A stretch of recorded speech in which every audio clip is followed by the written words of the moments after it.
যখন আমরা মৌন থাকি তখন আমরা কতটা শক্তি ব্যয় করি, বিন্দুমাত্র নয়। সেখানেই যখন আমরা রুষ্ট হই তখন আমরা কতটা শক্তি ব্যয় করি। আমাদের রক্ত গরম হয়ে ওঠে, চোখ থেকে যেন অগ্নিবর্ষা হয়, আমরা চিৎকার করতে থাকি, জোরে কথা বলি, কখনো কখনো আমরা অনুচিত কর্ম করে বসি। সবকিছুই ক্রোধের বশে করি। এবার এই ক্রোধকে মৌনতায় পরিণত করতে হবে। এই কাজটা চোখে দেখা যায় না, এই কাজ সরল নয়, এই কাজ হলো অত্যন্ত কঠিন এবং এই কাজই শ্রেষ্ঠ। সেই ব্যক্তি শক্তিশালী নন যিনি কথায় কথায় ক্রুদ্ধ হয়ে যান, কথায় কথায় যিনি আক্রমণ করেন। আজ্ঞে না, সব থেকে বেশি শক্তিশালী ব্যক্তি হলেন তিনি যিনি নিজের ক্রোধকে মৌনতায় পরিবর্তন করতে পারেন, যিনি শান্ত মনে পরিস্থিতিকে বোঝেন, তার আকলন করেন আর তারপর বিবেকের দ্বারা সিদ্ধান্ত নেন। তিনি হলেন সব থেকে শক্তিশালী ব্যক্তি। তাহলে সেই ব্যক্তি হয়ে উঠুন আর আমার সাথে ভালোবেসে বলুন, রাধা রাধা। জীবনে যখন আমরা কোনো পরিস্থিতির সম্মুখীন হই তখন আমাদের সামনে দুটো পথ থাকে, তাদের মধ্যে কোনো একটা নির্বাচন আমাদের করে নিতে হবে। এই মনে করে নিতে হবে, নির্বাচন এই সংসারের সব থেকে গুরুত্বপূর্ণ বিষয়। একটা নির্বাচন আপনার বর্তমান বদলে দিতে পারে, আপনার ভবিষ্যৎ বদলাতে পারে, আগামী প্রজন্মের জন্য ইতিহাস রচনা করতে পারে। একটা নির্বাচন। এবার দেখুন, যে পরিস্থিতি আপনার সামনে আছে আপনাকে সেই পরিস্থিতির সম্মুখীন হতেই হবে, সেই কষ্ট সহ্য করতেই হবে, সেই মতোই কাজ করতে হবে। শুধু এই বিষয়টা নির্বাচন করতে হবে যে এই পরিস্থিতির সম্মুখীন হওয়ার সময় আমি কি দুর্বল হয়ে থাকব নাকি আমি শক্তিশালী হয়ে থাকব। এই নির্বাচন এই মনের মধ্যে করতে হবে। আর এই নির্বাচন হলো সব থেকে বেশি গুরুত্বপূর্ণ নির্বাচন। যদি নিজের মনকে শক্তিশালী করে তুলে সেই পরিস্থিতির সম্মুখীন হন তাহলে কিছুই আপনাকে বাধা দিতে পারবে না। পূর্ণ নিষ্ঠার সাথে, সাহসের সাথে এই মনকে শক্তিশালী করে তুলুন, তাহলে কোনো সংকট আপনাকে না বাধা দিতে পারবে না ভাঙতে পারবে। আপনি নিজে সাফল্যের শিখরে পৌঁছতে পারবেন আর এই মন প্রসন্ন হয়ে বলবে, রাধা রাধা। জীবনে সব থেকে বেশি মূল্যবান বস্তু কি? ধন, স্বর্ণ, মাণিক্য, আভূষণ? না, এই সব কিছু মিলিয়েও সময়ের এক মুহূর্তের সামনে মলিন হয়ে পড়ে। এক মুহূর্ত যা এক দরিদ্রকে রাজা করতে পারে, যা এক রাজাকেও দরিদ্র করতে পারে। একটি মুহূর্ত যা আপনার আত্মবিশ্বাসকে পর্বতের শিখরে পৌঁছে দিতে পারে, একটি মুহূর্ত যা আপনার অস্তিত্বকে গভীর সাগরে বিলীন করে দিতে পারে। একটি মুহূর্তের খেলা।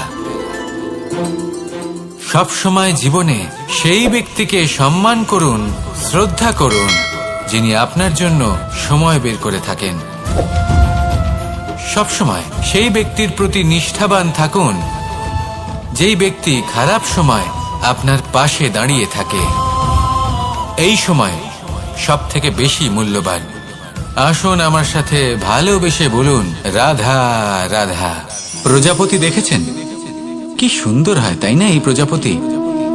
ওদের দিকে তাকালে নিজের অজান্তেই নিজের মুখে হাসি ফুটে ওঠে। কিন্তু এই প্রজাপতি জন্ম থেকেই এমন দেখতে হয় না। জন্ম থেকে এদের কাছে ডানা থাকে না, এরা উড়তেও পারে না। যখন একটি প্রজাপতি জন্ম নেয় তখন প্রথমে ডিম অবস্থায় থাকে সে। আস্তে আস্তে সেই কবচ সে ভেঙে ফেলে, খুব পরিশ্রম করতে হয় তাকে। তারপর কীটের আকার ধারণ করে সে চলতে থাকে। অনেক কষ্ট সহ্য করতে হয়, অনেক পরিশ্রম করতে হয়। তারপর তার রূপ বদলে যায়, তারপরে তার ডানা গজায়, তারপরে সে উড়তে পারে। এই নিরন্তর পরিশ্রমই সাফল্যের মূল মন্ত্র হয়। কখনো কখনো প্রতিভাও কম পড়ে যায় যদি নিরন্তর পরিশ্রম না করা হয়, যদি সমর্পণের ভাব মনে না থাকে, দৃঢ় নিষ্ঠা না থাকে। আর কখনো কখনো সেই ব্যক্তি যার মধ্যে বিশেষ প্রতিভা থাকে না, সেই ব্যক্তি নিরন্তর পরিশ্রম করে, নিজের মনে সমর্পণের বোধ জাগিয়ে তোলে, দৃঢ় নিষ্ঠার সাথে কর্ম করে আর সাফল্য লাভ করে। সেই জন্য আপনি জীবনে যেখানেই পৌঁছে যান না কেন, নিরন্তর পরিশ্রম করতে থাকুন। তবেই আপনার ভবিষ্যৎ রঙিন প্রজাপতির মতন গগনচুম্বী হবে। তবেই এই সংসার আপনাকে দেখবে এবং নিজের অজান্তেই এই সংসার নিজের মুখে হাসি ফুটিয়ে তুলবে এবং এই সংসার আমার সাথে ভালোবেসে বলবে, রাধা রাধা। পুরাণে আমরা দেখেছি যে মাতা পিতা কতটা মহান হতে পারেন। কিভাবে শ্রী গণেশ নিজের মাতা পিতাকে পরিক্রমণ করলেন এবং পরম পূজনীয় হয়ে উঠলেন। কিভাবে ভক্ত শ্রবণ নিজের অন্ধ মাতা পিতাকে তীর্থযাত্রায় নিয়ে যাবেন বলে নিজের কাঁধে ওনাদের বসালেন এবং বয়ে নিয়ে গেলেন। এরকম অনেক অমূল্য শিক্ষা আমরা লাভ করে থাকি পুরাণ থেকে। কিন্তু এসব কথা হলো পুরাণের কথা। কথা বলা যাক আমাদের জীবন নিয়ে। আমাদের এই জীবনে আমাদের মাতা পিতা কেন আমাদের কাছে এতটা অমূল্য? কেন আমরা ওনাদের এতটা ভালোবাসি? কেন আমরা ওনাদের এত সম্মান করি? আর কেনই বা ওনাদের এতটা সম্মান করা উচিত? মমতার কারণে। মায়ের মনের এক ধরনের মমতা, পিতারও এক ধরনের মমতা। এই দুইয়ের মমতা ভিন্ন, কিন্তু এনাদের দুজনের মমতার কেন্দ্রবিন্দু হলো ওনাদের সন্তান। মাতা মমতার কারণে সকালে তাড়াতাড়ি উঠে পড়েন, খাবার তৈরি করেন, এটা ভাবেন যে আমার সন্তান যেন অভুক্ত না থাকে।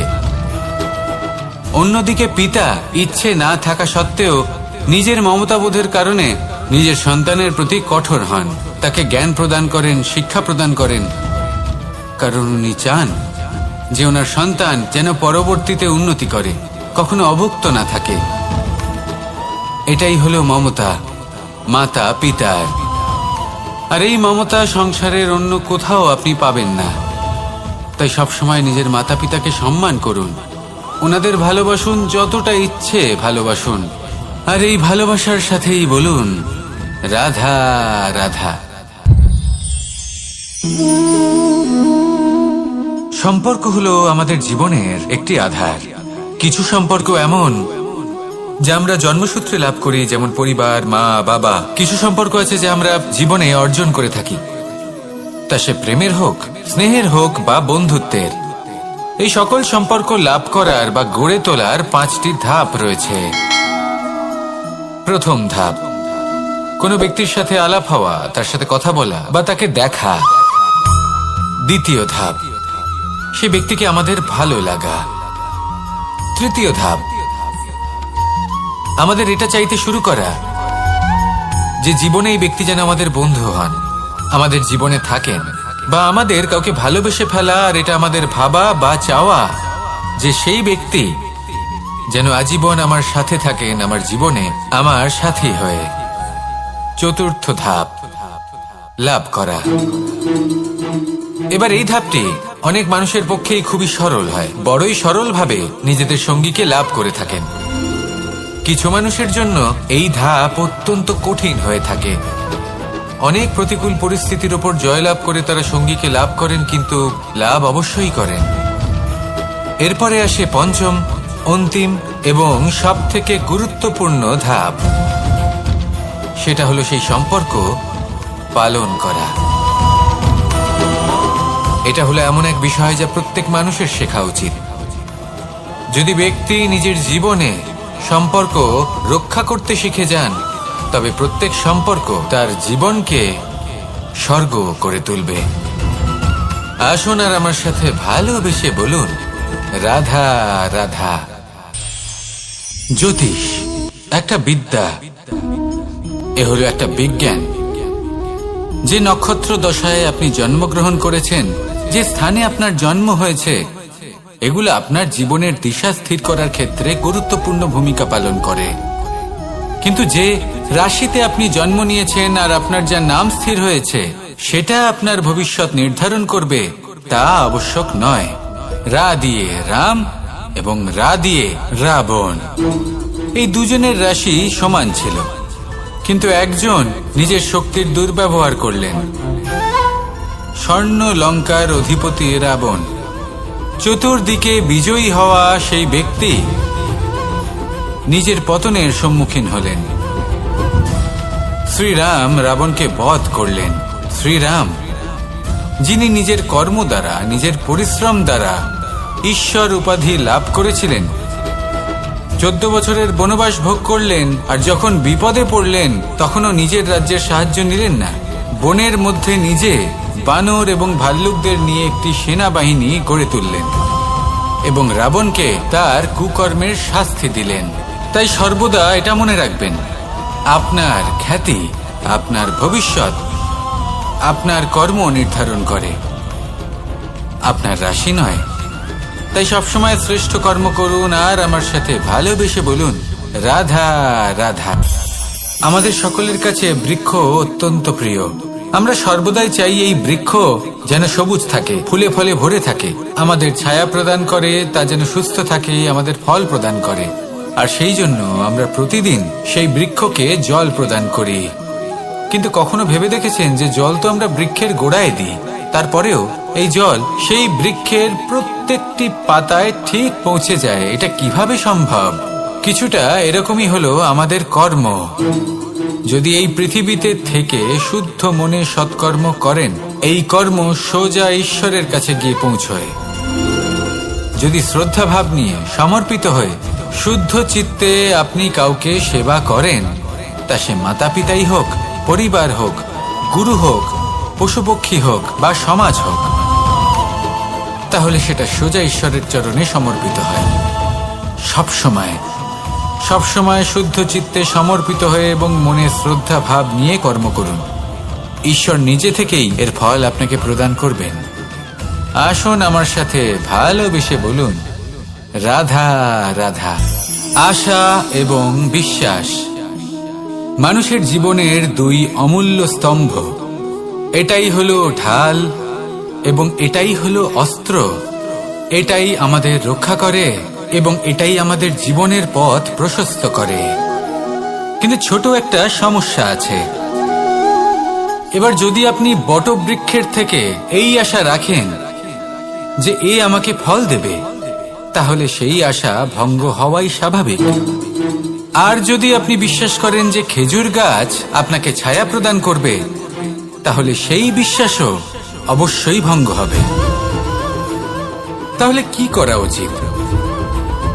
চোখ বন্ধ করে যে কাউকে বিশ্বাস করার আগে বা যে কারোর থেকে আশা রাখার আগে নির্বাচন করুন যে কার ওপর বিশ্বাস রাখতে চান, কার ওপর আশা রাখতে চান। তবে আমি তো বলবো যে বিশ্বাস করতে হলে নিজের ওপর করুন, যে এই সংসারে এমন কোনো কাজ নেই যা আপনি করতে পারেন না। আর শুধু কর্ম করতে থাকুন আর ভরসা রাখুন ঈশ্বরের ওপর, যে উনি আপনার কর্ম দেখবেন আর আপনাকে আপনার কর্মফল অবশ্যই দেবেন, আপনাকে সাফল্য দেবেন। যদি আপনার বিশ্বাস অটল হয়, নিরন্তর পরিশ্রম করেন, তাহলে ঈশ্বর কখনোই আপনার আশা ভঙ্গ হতে দেবেন না। আসুন আর আমার সাথে ভালোবেসে বলুন, রাধা রাধা। যখন মানুষের মৃত্যু হয় তখন কি হয়? অনেক সংখ্যক মানুষ শোক পালন করতে চলে আসেন। যে ব্যক্তি মৃত্যু লাভ করেছেন তার অনেক বস্তু থাকে যেগুলো তার প্রিয়, যেগুলো তিনি ব্যবহার করেছেন। তার শয্যা, তার বস্ত্র, তার আভূষণ সবকিছু তার থেকে বিচ্ছিন্ন করা হয় এবং খালি হাতে তাকে শ্মশানের উদ্দেশ্যে রওনা করা হয়। আমি আপনাকে এই প্রশ্ন করতে চাই, আপনি এই সংসারে কি অর্জন করেছেন? ধন সম্পত্তি, বস্ত্র, আভূষণ, এই সবকিছু যে আপনি অর্জন করেছেন, আপনার মৃত্যুর পরে তা আপনার থেকে দূর হয়ে যাবে। এর উত্তর হলো একটাই, আপনার কর্ম। শুধু সেটাই আছে যা একান্ত আপনার, আর শুধু সেটাই এই সংসার থেকে চলে যাওয়ার পরেও সংসারেই জীবিত থাকবে। যদি আপনি দুষ্কর্ম করেন, তাহলে এই সংসার আপনাকে একটি অনুচিত উদাহরণ হিসেবে মনে রাখবে যে এই ব্যক্তি খুব পাপী ছিল, অনুচিত কর্ম করতেন। যে পথে তিনি চলেছেন সেই পথে কারোর চলা উচিত নয়। সেখানেই যদি আপনি সৎকর্ম করেন, তাহলে সংসার চিরকাল এটাই বলবে যে খুব ভালো মানুষ ছিলেন, সবাইকে ভালোবাসতেন, সবাইকে সাহায্য করতেন, আমার খুব প্রিয় মানুষ ছিলেন। এটাই হলো শ্রেষ্ঠ কর্ম। সেই জন্য জীবনে শুধুমাত্র ধন সম্পত্তি আভূষণ এই সব অর্জন করতে গিয়ে নিজের মনোনিবেশ করবেন না। শ্রেষ্ঠ কর্ম করুন। সংসার থেকে চলে যাওয়ার পরেও এই কর্মই এই সংসারে আপনাকে জীবিত রাখবে। আসুন আমার সাথে ভালোবেসে বলুন, রাধা রাধা। কখনো কখনো অন্ধকারের সাথে লড়াই করার জন্য আমরা প্রদীপ জ্বালাই। এতে প্রথমে সলতে রাখি, তারপর তেল ঢালি, তারপর আগুন জেলে এটা প্রজ্বলিত করি। তারপর একটা সময় আসে যখন এই প্রদীপ নিভে যায়। কারণটা কি? কারণ কি এটা যে প্রদীপের প্রকাশমান হওয়ার ক্ষমতা সমাপ্ত হয়েছে? না, এই যে আগুন আমরা দেখতে পাচ্ছি, এই আগুনের জন্য যে শক্তির প্রয়োজন হয় তা আসে এই তেল থেকে। যদি এই তেল সমাপ্ত হয়ে যায় তাহলে এই প্রকাশ তাও সমাপ্ত হয়ে যায়।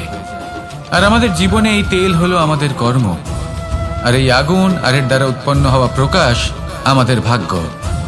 যত আমাদের কর্ম ক্ষীণ হতে থাকবে, আমাদের ভাগ্য সৌভাগ্য কোথাও না কোথাও লুপ্ত হয়ে যাবে। যে উজ্জ্বল ভবিষ্যৎ আমরা চাইছি তা কখনো লাভ করতে পারবো না যদি কর্ম না করি। ঠিক যেমন তেল ছাড়া অগ্নি উৎপন্ন হয় না, তেমনি কর্ম ছাড়া সৌভাগ্য হয় না। আর যেমন কর্ম তেমন ভাগ্য। তাই সবসময় কর্ম করতে থাকুন, কর্ম করা থামাবেন না। আর আমার সাথে ভালোবেসে বলুন, রাধা রাধা। এই শুকনো পাতাটিকে দেখুন, নিষ্প্রাণ হয়ে পড়েছে। কোনো একটা সময় এই পাতাটি একটা গাছের ডালে ছিল। সেই গাছ ওর লালন পালন করত। যখন যখন বাতাস বইত, এই পাতায় কম্পন দেখা দিত, মনকে প্রফুল্ল করে তুলত। কোনো একদিন এই পাতা গাছের ডাল থেকে ঝরে পড়ে গেল। নিঃসন্দেহে ও নিজের স্বাধীনতা পেল, কিন্তু আস্তে আস্তে শুকিয়ে গেল, নিষ্প্রাণ হয়ে গেল। দেখুন, আমি এই কথা বলছি না যে স্বাধীনতা অনুচিত, কখনোই না। কিন্তু যে কোনো পরিস্থিতিতে স্বাধীন হতে চাওয়া এটা নিশ্চিতরূপে অনুচিত। আমরা যদি আমাদের জীবনে পরিবারের গুরুত্ব ভেবে দেখি, তাহলে এই পরিবারে যতই মতভেদ থাকুক না কেন, যতই মনোমালিন্য থাকুক না কেন, যতই বিবাদ থাকুক না কেন, এই সব মিটিয়ে নেওয়া অত্যন্ত প্রয়োজনীয়। সেই সবকিছু সমাপ্ত করা অত্যন্ত প্রয়োজনীয়। কখনো এই পরিবারকে ভাঙতে দেবেন না, কখনো এই পরিবার থেকে দূরে চলে যাবেন না।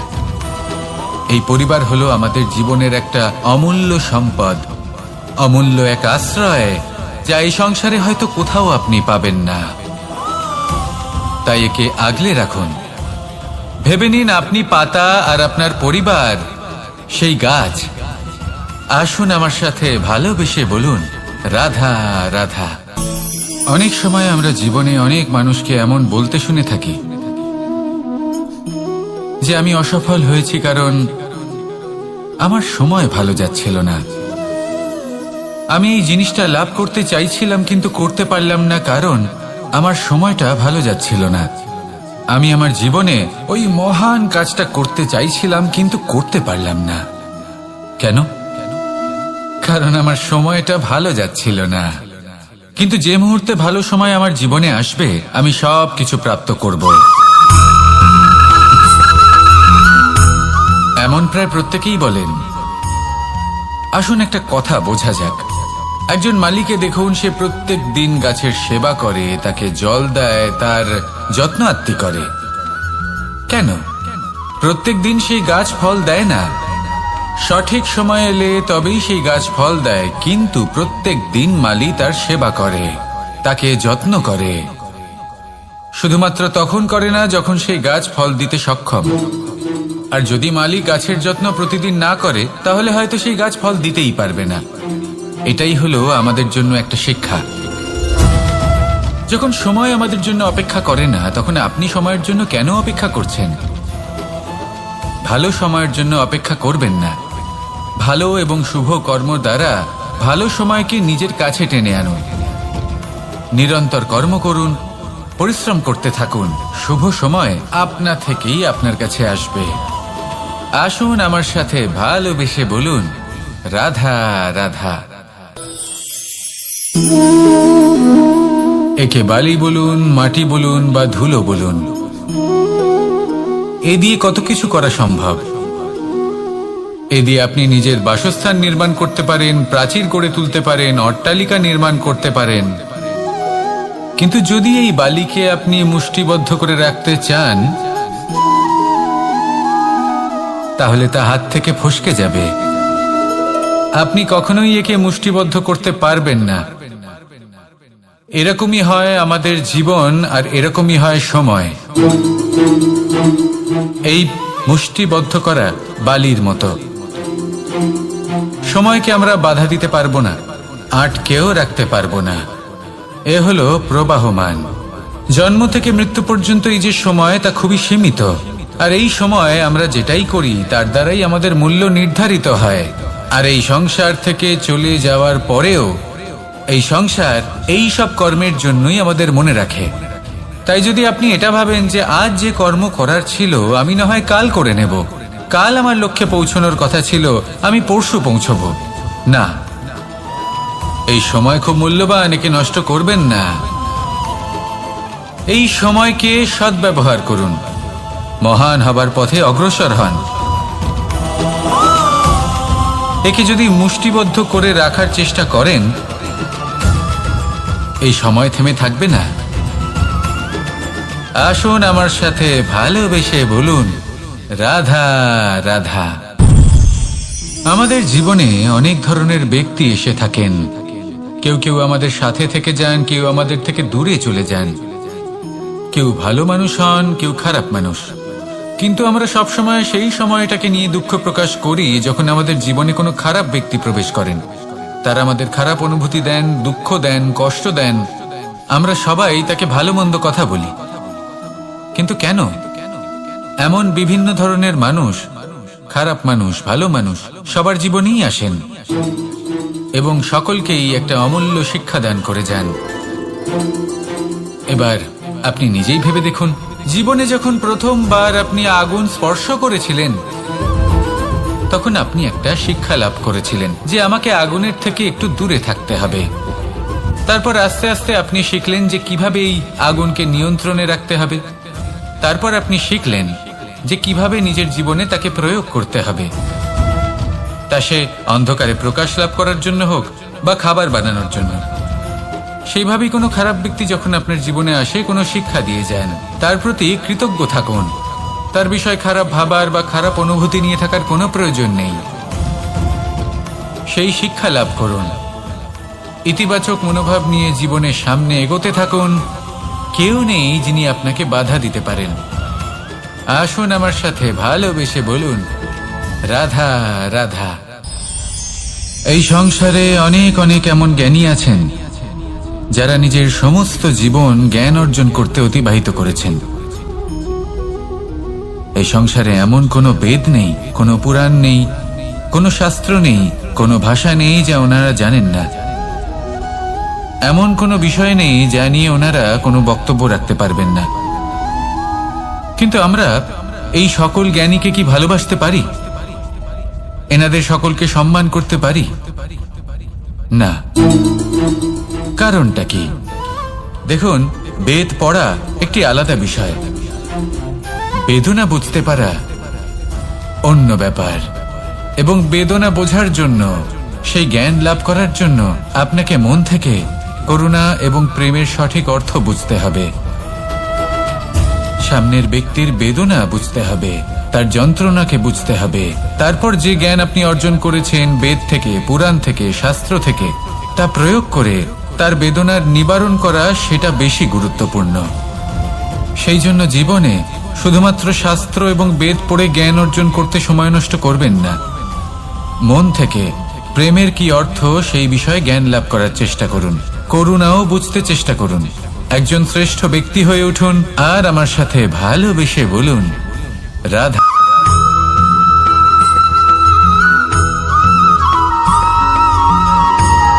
তো আছে পরিস্থিতি। অনেক মানুষের মুখে আমরা এই শব্দ শুনি। জীবনে যখন অসফল হই, দুঃখ আসে, সংকট আসে, কোনো বিপদ ঘনিয়ে আসে, তখন সমস্ত দোষ আমরা পরিস্থিতির ওপর চাপিয়ে দিই। আর দেখতে গেলে কোথাও না কোথাও ঠিকই করি। এই পরিস্থিতি প্রত্যেক দিনের মতো পাল্টাতে থাকে, কিন্তু এই দিন, এই রাত, এমন কেউ আছেন যিনি এর ওপরেও নিয়ন্ত্রণ সাধন করেন, আর তিনি হলেন সূর্য। ঠিক সেই রকমই আমাদের জীবনেও সূর্য হলো এই মন। যদি এই মনের উপর আমরা নিয়ন্ত্রণ করতে পারি, তাহলে আমরা জীবনকেও নিয়ন্ত্রণ করতে পারবো। প্রথমে এই মনের রাজা হয়ে উঠতে হবে। তাই মনে রাখবেন, যদি মন দুর্বল হয় তাহলে পরিস্থিতি আমাদের সমস্যা বলে মনে হবে। এই মন যদি স্থির হয়, পরিস্থিতি প্রতিস্পর্ধা বলে মনে হবে। আর এই মন যদি শক্তিশালী হয়ে ওঠে, তাহলে যে কোনো পরিস্থিতি আপনার কাছে একটা সুযোগ মাত্র, এমন এক সুযোগ যাতে অগ্রসর হয়ে আপনি মহান হয়ে উঠতে পারেন। এই মনের শক্তির বৃদ্ধি ঘটান, মহান হয়ে উঠুন, আর আমার সাথে ভালোবেসে বলুন, রাধা রাধা। খুব সুন্দর একটা কাহিনী আছে। একবার এক ব্যক্তি নিজের অসফলতার জন্য ত্রস্ত হয়ে সময় দেবতার তপস্যা করতে বসলেন। উনি তপস্যা করলেন এবং সময় দেবতা প্রসন্ন হলেন, মানুষের রূপ ধারণ করে ওনার সামনে প্রকট হলেন। এবার সেই ব্যক্তি ওনাকে জিজ্ঞেস করলেন যে কি এমন আছে যার জন্য আপনি বারবার জয়ী হন আর আমি চিরকাল পরাজিত হয়ে থাকি? কেন এত পরিশ্রম করা সত্ত্বেও আমি সাফল্য লাভ করতে পারি না? তখন সময় দেবতা উত্তর দিলেন যে দিন হোক বা রাত, ঝড় হোক বা ভূমিকম্প, রোদ হোক বা বৃষ্টি হোক, সময়ের সূত্রপাত হোক বা প্রলয়, আমি থামি না, আমি চলতেই থাকি। আর সেই জন্য যিনি থেমে যান তিনি পরাজিত হন আর আমি জয়ী হই। এটাই আমাদের শিখতে হবে। জীবনে সবসময় চলতে থাকুন, কখনো থামবেন না। হ্যাঁ, কিছুক্ষণের জন্য বিরতি নিতে পারেন, বিশ্রাম করার জন্য, নিজেকে আরো সশক্ত করে তোলার জন্য, কিন্তু থেমে যাবেন না। নিরন্তর কর্ম করতে থাকুন, পরিশ্রম করতে থাকুন, তবেই এই সংসার আপনাকে মনে রাখবে। আসুন আমার সাথে ভালোবেসে বলুন, রাধা রাধা। আমাদের জীবনে গুরুজনেরা, জ্ঞানী মানুষজন সবসময় একটা কথা বলেন, ধৈর্য ধরো। শুধুমাত্র দুটো শব্দ, কিন্তু কতটা বিশাল সেটা বোঝার চেষ্টা করুন। ছোট একটা অস্ত্র হাতে নিন এবং একটা বিশাল পর্বতে নিরন্তর প্রহার করতে থাকুন, ধৈর্য ধরে সেই কাজ করতে থাকুন। এমন একদিন আসবে, এই বিশাল পর্বতে আপনি একটা পথ তৈরি করবেন। কোন ধনুর্ধর যখন নিজের বিদ্যা অর্জন করেন, তখন তাকেও ধৈর্য ধরতে হয়, তার নিজেকে সময় দিতে হয়, তবেই সে ধনুর্বিদ্যা শিখতে পারে। সেইভাবে আমাদের জীবনেও ধৈর্য ধরার খুব প্রয়োজন। পরিবারে ধৈর্য রাখতে পারলে তাহলে আস্তে আস্তে দেখবেন প্রেম বৃদ্ধি পাচ্ছে। সমাজে যদি ধৈর্য রাখতে পারেন, তাহলে আস্তে আস্তে এই সমাজ আপনাকে সম্মান করবে। যদি নিজের জীবনে ধৈর্য রাখতে পারেন, তাহলে নিজে থেকেই আত্মবিশ্বাস বাড়বে, নিজের বিকাশ হবে। জীবনে সবই সম্ভব যদি ধৈর্য রাখতে পারেন। হয়তো আস্তে আস্তে হবে, কিন্তু হবে অবশ্যই। শুধু ধৈর্য রাখুন, কারণ ধৈর্যই সব থেকে বড় পুঁজি। আসুন আর আমার সাথে ভালোবেসে বলুন, রাধা রাধা। আমাদের জীবনে যখনই আমরা কোনো বড় দায়িত্বের সম্মুখীন হই, তখন আমরা তার থেকে দূরে পালাই, আর এই অজুহাত দিই যে না না, এত বেশি ভার বহন করার যোগ্যতা আমার নেই, আমি করতেই পারবো না। দেখুন, এই সংসারে ভিন্ন ভিন্ন ধরনের গাছ আছে, ছোট গাছ, বড় গাছ, কিন্তু বট গাছের মতো বড় এবং নিবিড় গাছ আর একটাও নেই। সে নিঃস্বার্থভাবে এই সংসারকে সেবা করে যায়, ছায়া প্রদান করে, শীতলতা প্রদান করে। আর যখন এমন সময় আসে যখন তার ওপর বোঝা অত্যন্ত বেড়ে যায়, সে কিন্তু কোনোভাবেই ভেঙে পড়ে না। তখন সে নিজের নিঃস্বার্থ কর্মের ফল লাভ করে, সেই নিঃস্বার্থ কর্ম যা সে করেছে। তার দেহ থেকে ছোট ছোট ঝুড়ি বার হয় এবং তা কাণ্ডের আকার ধারণ করে। সেই কাণ্ড মাটির কাছে পৌঁছয় এবং তারপর তা বটগাছের সহায়ক হয়ে ওঠে, সে ভেঙে পড়ে যায় না। এইভাবে আপনিও জীবনে নিঃস্বার্থভাবে সবার সেবা করুন, ভালোবাসুন, সবাইকে সাহায্য করুন। যেদিন আপনার ওপর বোঝা অত্যন্ত বেড়ে যাবে, সেদিন এই সব মানুষ আপনাকে সাহায্য করার জন্য আসবেন, আপনার শক্তি হয়ে উঠবেন, আর আপনি বটগাছের মতোই মহান এবং বিশাল হয়ে উঠবেন।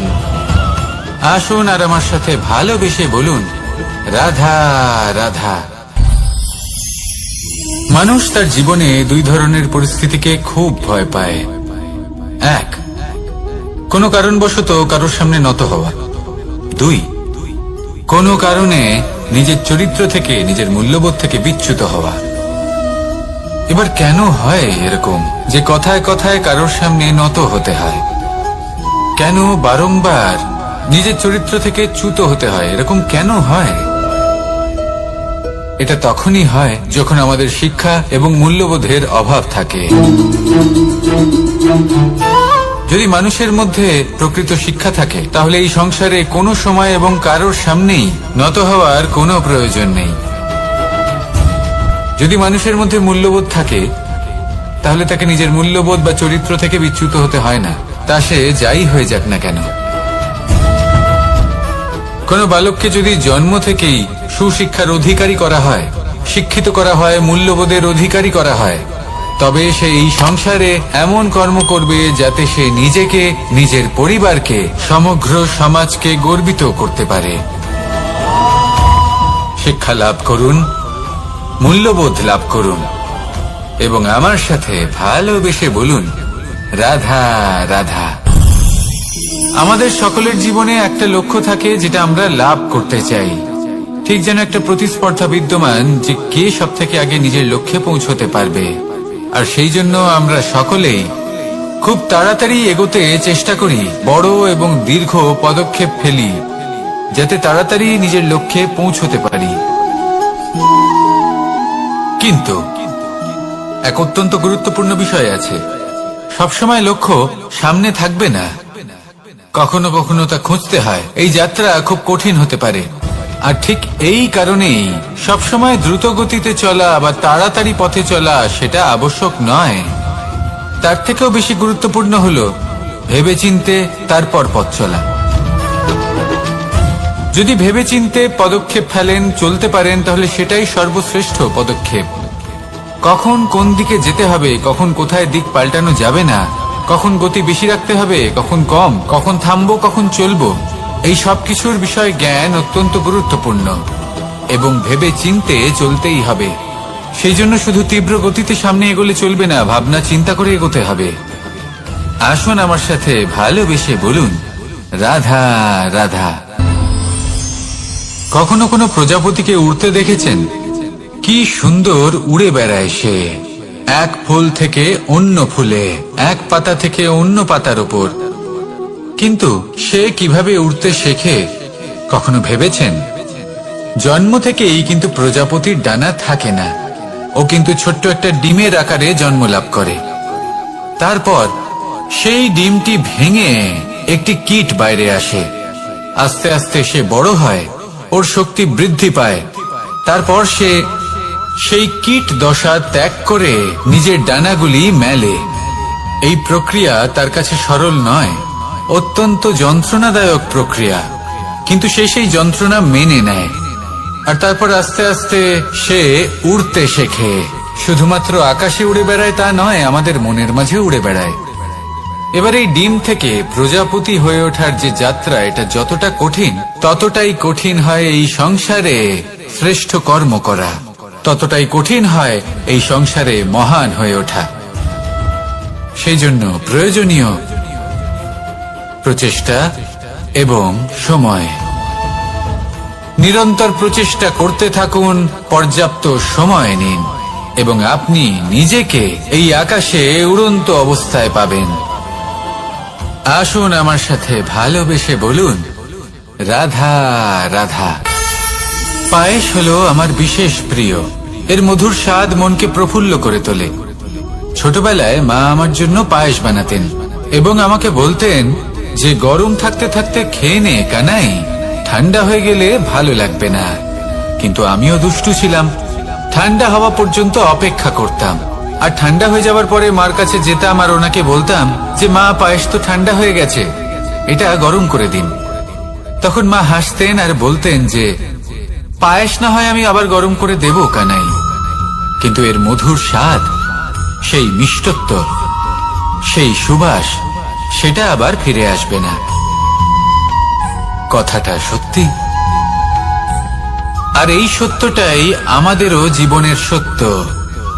আমাদের জীবনের মধুর সম্পর্কগুলি, এতে যখন কটুভাব প্রবেশ করে তখন সেই মিষ্টত্ব ফিরিয়ে আনা প্রায় অসম্ভব ব্যাপার হয়ে যায়।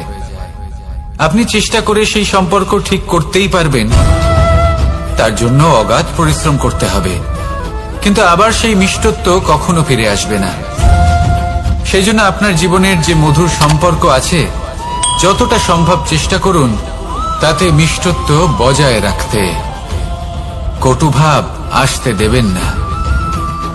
আসুন আর আমার সাথে মধুর স্বরে বলুন, রাধা রাধা। শব্দ, শব্দ আসলে কি? শুধুই কয়েকটি অক্ষরের সমষ্টি, নাকি আমাদের বাণী? এই শব্দ এমন এক শক্তি যা কাউকেই নিজের বশবর্তী করে ফেলতে পারে। শব্দ এমন এক অস্ত্র যা কাউকে ক্ষত বিক্ষত করে দিতে পারে। এই শব্দ হলো একটি নাদ স্বরূপ, যা কোনো ঘুমন্ত ব্যক্তিকেও জাগিয়ে তুলতে পারে এবং নিজের লক্ষ্যের দিকে অগ্রসর করতে পারে। শব্দে এত শক্তি আছে যে কারোর মনে এতটা আঘাত দিতে পারে যে সে হয়তো জীবনে আর কখনো এগোতেই পারল না। তাহলে এই শব্দের প্রয়োগ খুব ভেবে চিন্তে করবেন। এবং এই শব্দের মতোই হলো নীরবতা। অনেক সময় এই নীরবতা আমাদের সহায়ক হয়ে ওঠে। অনেক সময় এটা আমাদের অনুশোচনাকে অনেক বেশি বাড়িয়ে তুলতে পারে। ভীষ্ম পিতামহ, অঙ্গরাজ কর্ণ, যখন দ্রৌপদীর বস্ত্রহরণ হচ্ছিল তখন এনারা নীরব ছিলেন। দুর্যোধনের বিরোধিতা করেননি, ওকে বাধা দেননি। আর তারপর কি হলো সেটা আপনারা সকলে জানেন। দেখতে গেলে নীরবতা চুপ করে থাকা, কিন্তু যদি কোনো দুষ্টের সামনে চুপ করে থাকেন, যদি তার বিরোধিতা না করতে পারেন, তাহলে এই নীরবতাই অনেক বড় পাপের আকার ধারণ করে। মনে রাখবেন আর আমার সাথে ভালোবেসে বলবেন, রাধা রাধা। আভূষণ, কার না ভালো লাগে এই আভূষণ? আমরা পরিশ্রম করি, ধন অর্জন করি আর আভূষণ কিনে থাকি, কখনো নিজের জন্য, কখনো বা তাদের জন্য যাকে আমরা ভালোবাসি, বা তাদের জন্য যাকে আমরা সম্মান করি। হয়তো সেই জন্যই সীতা চূড়ামণি ধারণ করেছিলেন এবং আমি সামন্তক মণি। কিন্তু এটাই কি সেই প্রকৃত আভূষণ যা আপনার মূল্য বৃদ্ধি করে? না। শ্রীরামের আভূষণ হল ওনার নম্র ভদ্র ব্যবহার। মাতা সীতার আভূষণ হল ওনার সততা, ওনার নিষ্ঠা, ওনার ত্যাগ। অর্জুনের আভূষণ ছিল ওনার একাগ্রতা। রাধার আভূষণ ওনার প্রেম। এই আভূষণ কোথাও নেই, আপনার মনে আছে। যদি আপনার মনে মিষ্টতা থাকে, তা শান্ত হয়, তাতে সততা থাকে, নিষ্ঠা থাকে এবং প্রেম থাকে, তাহলে আপনার অন্য আর কোনো আভূষণের কোনো প্রয়োজন নেই। আপনি যতই ভিড়ের মাঝে থাকুন, আপনার ঔজ্জ্বল্য চোখে পড়বে। আসুন আর আমার সাথে ভালোবেসে বলুন, রাধা রাধা। এই সংসারের সবথেকে বড় সত্যি হলো জন্ম এবং মৃত্যু, কিন্তু আরো বড় একটা সত্য আছে, মিত্র এবং শত্রু, যা আমাদের সকলের জীবনে থাকে। মিত্র সে যে আমাদের সঙ্গ দেয় এবং সংসারের সবথেকে উঁচু শিখরে আমাদের নিয়ে যায়, এবং শত্রু সে যে যে কোনো মুহূর্তে যে কোনো শিখর থেকে আমাদের নিচে ফেলে দিতে পারে। এবার বিচিত্র ব্যাপার হলো এটাই যে আমরা নিজেরাই এদের সাথে নিয়ে চলি, নিজেরাই এদের পালন করি। তা কি করে? প্রথমে বুঝুন এই মিত্র এবং শত্রু কারা। আপনার নিজের মন, আর কেউ নয়। এই মনই হলো মিত্র। যখন তাতে ভারসাম্য বজায় থাকে, তা নিয়ন্ত্রিত থাকে, তা পবিত্র হয়। কিন্তু যদি এই মন অনিয়ন্ত্রিত হয়ে পড়ে, যদি আপনাকে সে নিয়ন্ত্রণ করতে শুরু করে, তখন সেই আপনার সবথেকে বড় শত্রু হয়। সেই